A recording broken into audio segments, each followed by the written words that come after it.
felt in my heart before I'm going to start even this morning again. I'm feeling really in my heart this is a very important word that the Lord gave me. And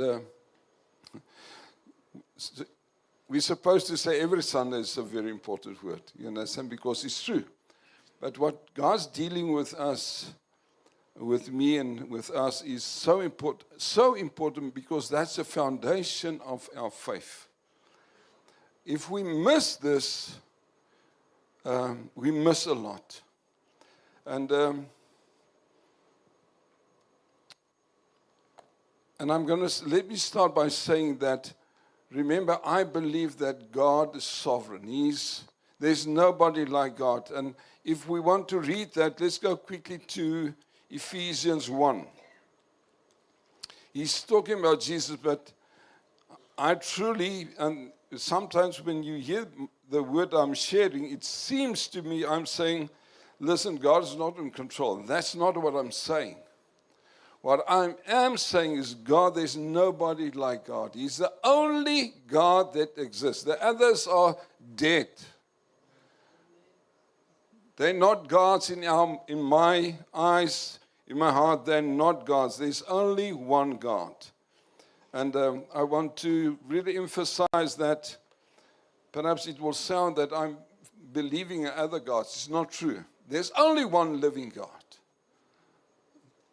And there's nobody like him. And Ephesians 1 verse, it's in the middle of, 2. It's in the middle of a long sentence, and I'm not going to read the whole thing. No, it is 1. Verse 20.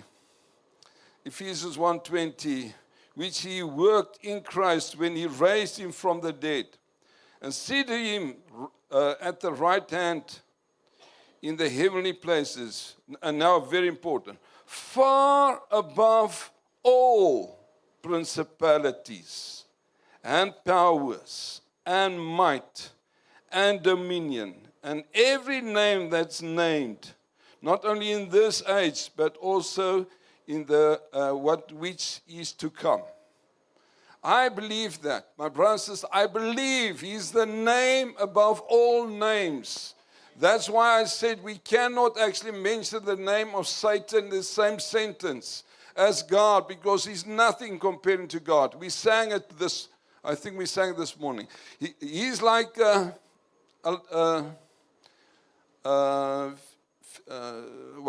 Firuki?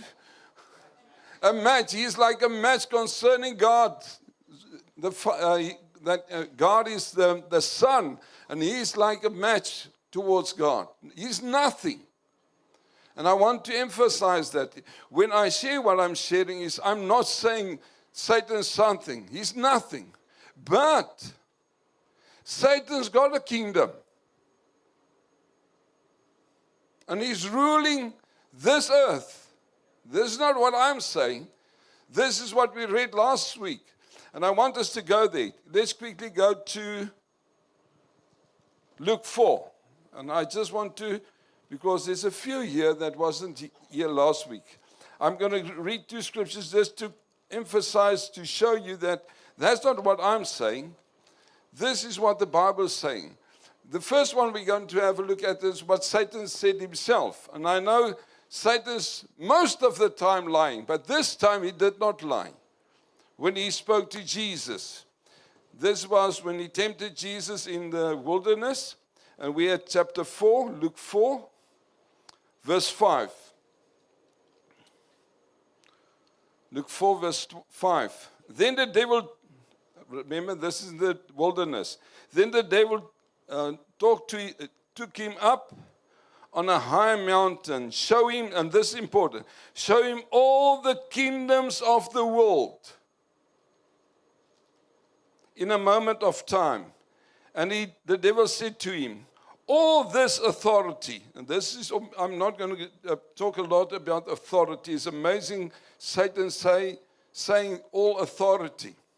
All authority I will give you, and their glory, for this has been delivered to me. By whom? By Adam Eve. Adam Eve gave the kingdoms of this world to Satan. given to me, and I give it to whoever I wish. Therefore, if you will worship before me, all will be yours. Right, what's important is Jesus did not say to Satan, you're lying. Satan showed all the kingdoms of the earth to Jesus, said this belongs to me. And somebody gave it to me. And we know that it was Adam and Eve. Satan saying, the world is in his hands. He's ruling and reigning over this dark world. Right, the other scriptures that I gave, and I'm not going to give them, I'm just going to quickly read them to you. That when Jesus even referred to that 3 times, at least 3 times, in John 12, and John 14, and John 16, where he says, the ruler of this world's got nothing to do with me. And he's talking about Jesus. But the last one I want to read is in 2 Corinthians. Let's quickly go to 2 Corinthians 4. That's what Paul said in 2 Corinthians 4, verse 4. It's also in the middle of a sentence, but I just want you to see here what Paul is saying concerning Satan. 2 Corinthians 4, verse 4. He's referring to Satan as a god of this world. I'm reading verse 4. Whose minds the god of this age, of this world, has blinded, who do not believe, lest the light of the gospel of the glory of Christ go on. All right. But what I want to show you is even Paul, remember, Satan said it, Jesus said it 3 times at least, and now Paul is referring to the God, small g, the God of this earth. My brother and sister, I want to tell you, even John said, John 5, I think it was verse 19. Yeah, verse 19, you go and read that. They declaring, all of them declaring that this world is in the hand of the wicked one. Satan is ruling on this earth. And what Jesus Christ came to do is to establish again his Father's kingdom here on earth. To what Adam, and this is what I want to share this morning, what Adam and Eve lost by obedience to Satan, sin, Jesus, God the Father sent Jesus back to establish again, important the word again. That means when God created Adam and Eve, he wanted to establish his kingdom here on earth. And Adam and Eve lost it to Satan. And then God the Father sent Jesus Christ again to earth to do what? To establish the Father's kingdom again here on earth. Amen. This is very important that we'll understand that. Let's go to Matthew 4. Matthew 4, we've read that also. I quickly want to read that. Matthew 4, verse 17. You will see Matthew 4 is also just after the temptation in the wilderness. Matthew 4. And then he starts his ministry. And then in verse 17 we read, Matthew 4:17.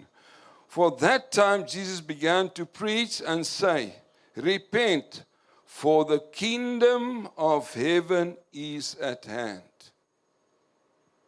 That means there was another kingdom on earth.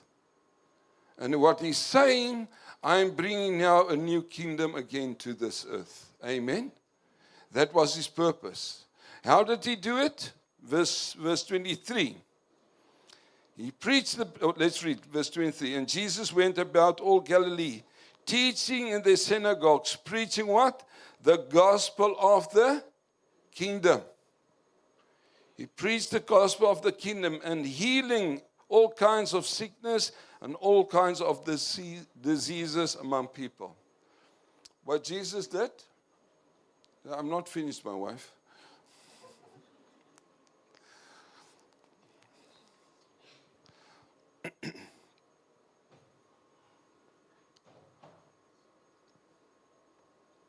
Right. What Jesus did, he preached the gospel of the kingdom, And then he demonstrated the kingdom. Amen. By doing what? Healing all kinds of sickness, all kinds of diseases, and casting out demons. His purpose here on earth was to establish his Father's kingdom again. And then he demonstrated it by destroying the kingdom of darkness. Amen. You can go and read Acts 10 verse 38, where he says he went around doing good, and healed all kind of sickness that was caused by the devil. In short, but that's what that verse says. That's in Acts 10 verse 38. But that was Jesus' purpose. And I think this is very important, and that we will hear this morning. Jesus' purpose was to establish his Father's kingdom again here on earth. That means what Adam Eve lost, he came and brought it back to us. And this is what I want to share. Let's have a look what Adam Eve had. Let's go to Genesis. Hopefully I'm going to be short this morning. Genesis 1. Let's quickly go to Genesis 1. Because it's important that we'll see what Jesus brought back for us. What did he brought back for us? Genesis 1. We're going to read verse 26. Tsepo, get that clip ready, please. We're going to read 26 and 28.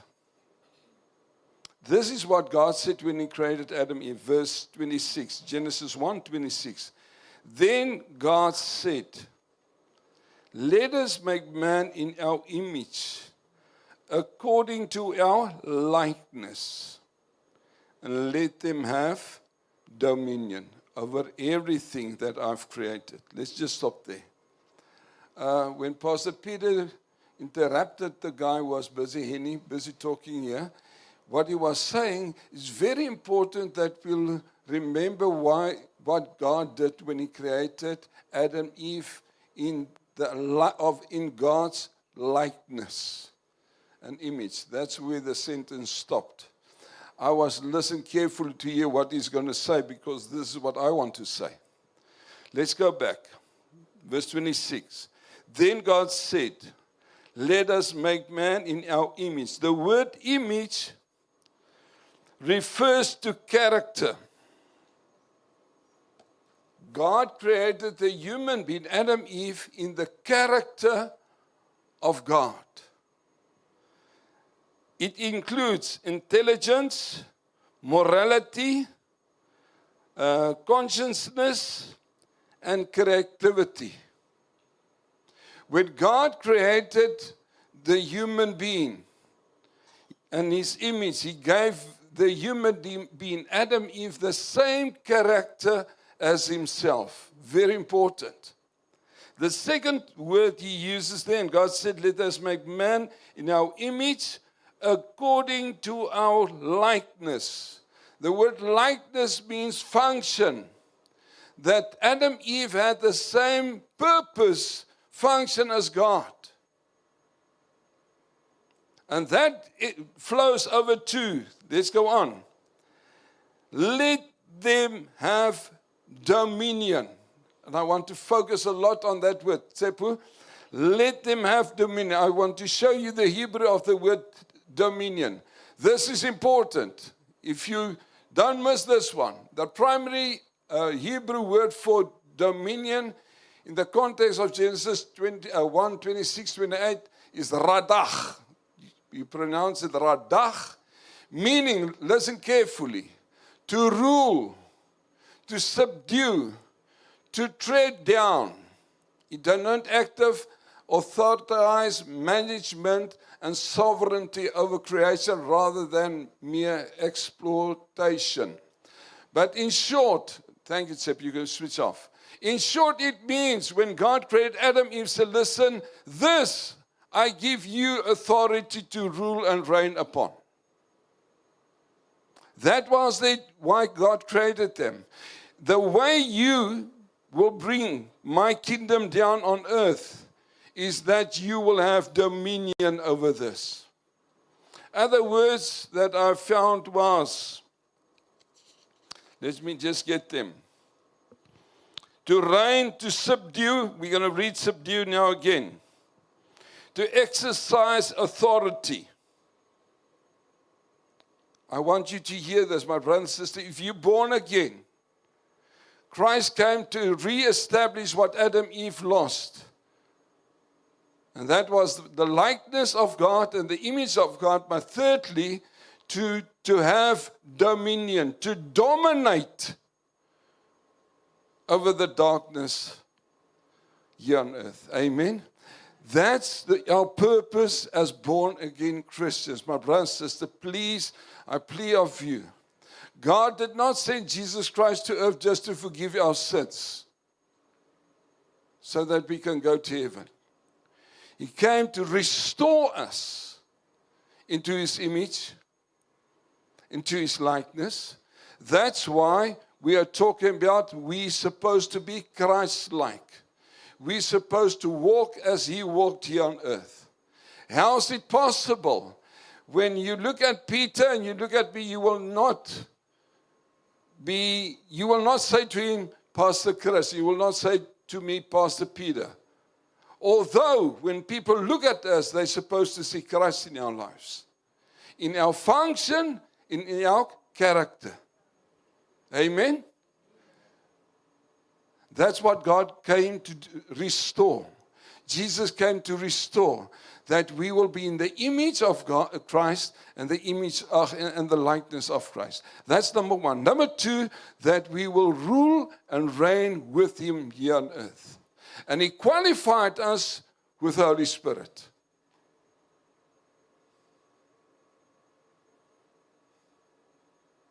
My brothers, this is so important.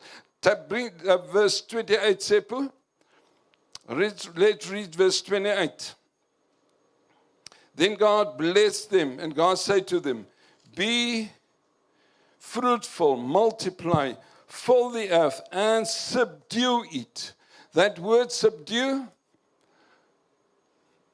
Sepu, have you got it? Subdue means kabash, and the root meaning is to tread down again, to conquer. All right, that's the meaning of that, to bring into bondage. But what's important, my brother and sister, it shows us the moment Christ came back to earth, He came to restore this, to give that back to us. Amen? It's our obligation. It's our DNA. God gave it to Adam and Eve. Jesus brought it back. And now He's asking me and you that we will be in the image and the likeness of Christ. That people will see the character and the function of Christ in our lives. Number one. Number two, that we will have dominion over the works of the devil. Amen. That when we do that, we're busy with our Father's kingdom. Amen. And that's what Christ brought back. It's not just to take us to heaven, not only to forgive our sins. What's amazing, the way we get the image we lost. Let me just start again. Adam and Eve did not only sin. There's two things they lost. They lost the kingdom, rulership. And number two, they lost the image of God. The image of God, the likeness of God. That's what they lost. And that's why we were all born in sin. We've got the same nature as Adam and Eve. Adam and Eve, they lost the image of God in them and the likeness of God in them. That's why when God said to Adam and Eve, you will surely die. What died? The spirit, the image of God that was inside of them. And eventually they will die. Each one of us will eventually die. But when God said you will surely die, what died is the image of God, the likeness of God. And they became like Satan. They've got Satan's nature and DNA. And that's why when God said to Adam, what did you do? He said, it's Werner. There's a lady. It's not me. Immediately, the nature of Satan. And I've seen, it's not me, it's the snake. You understand? That's why we all were born in sin. And that word means sin. We've got the sin nature. And that's why when we born again, what's born again? Your spirit's born again. And then God said in 2 Corinthians 5:17, you are a new creation. We are not like Adam and Eve, sinful nature. Now we've got the image of Christ in our lives again. We're in the likeness of Christ. The nature, my sinful nature, that died. And I'm a new creation now in Christ Jesus. And when I'm a new creation in Christ Jesus, guess what? We all can be Christ-like. We all can carry the function and the character of Christ. Not only that, God said, listen, I want you to rule. And the way you rule is by the Holy Spirit. I will equip you with power from on high. And you will be my witnesses. Amen. My brother and sister, this is not only important, it's so important that we will start living in it. It's not only knowledge. I want to pray for each one of us.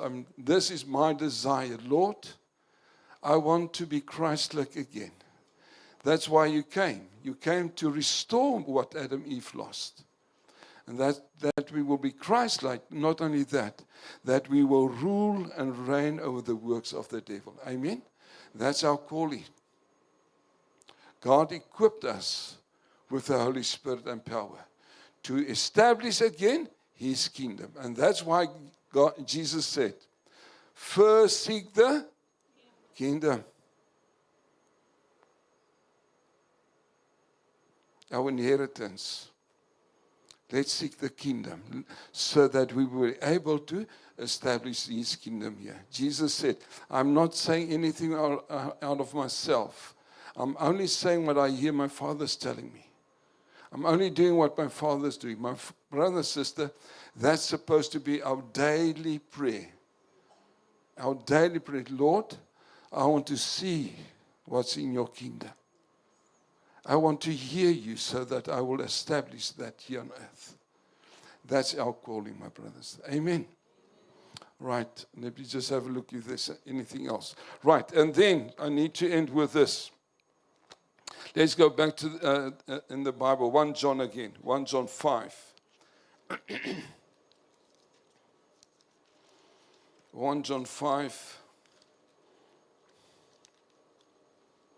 Let's just read 19. I did not read 19. That's just to show that John said that this earth is in the hands of Satan.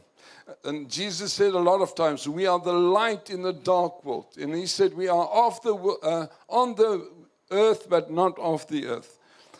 1 John 5 verse 19, we know that we are of God. And the whole world lies under the sway of the wicked one. Right.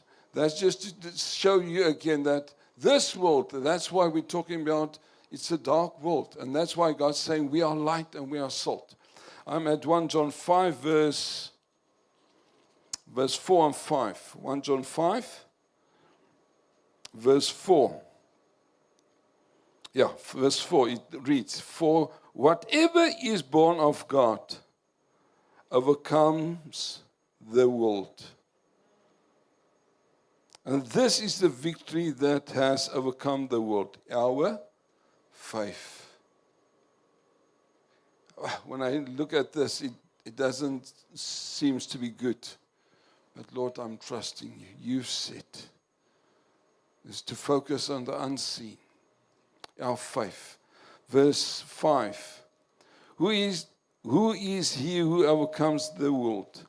But he who believes that Jesus is the Son of God. My brother, sister, God's purpose and plans for us is victory. All the other kingdoms will bow before His kingdom. And God called me and you to be more than conquerors. Romans 8.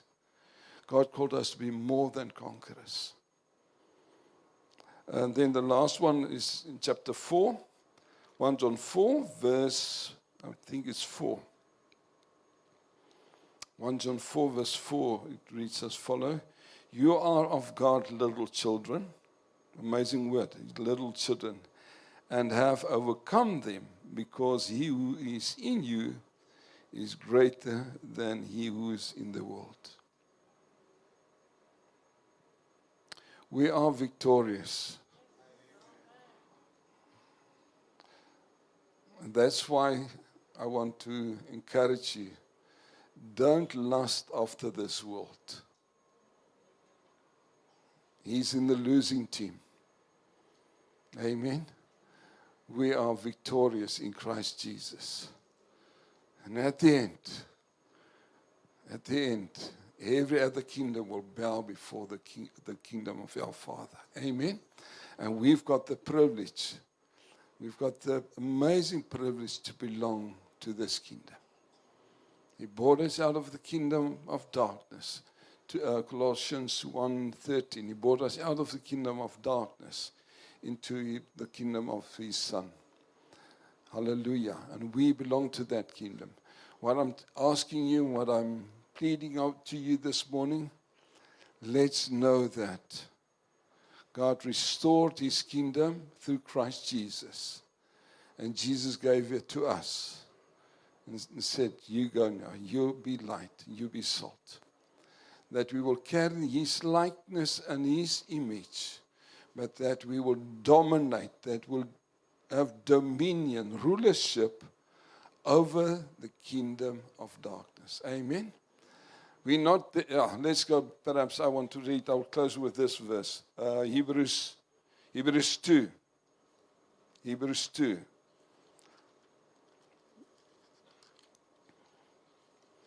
Next week I'll say a few words concerning this. I just want to read Hebrews 2 verse 8.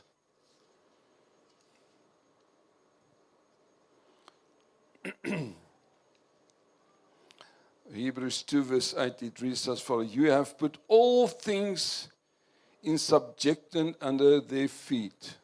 Remember, one of the words, meaning of the words to radach, is to tread on. You have put, and I'll explain that next week again.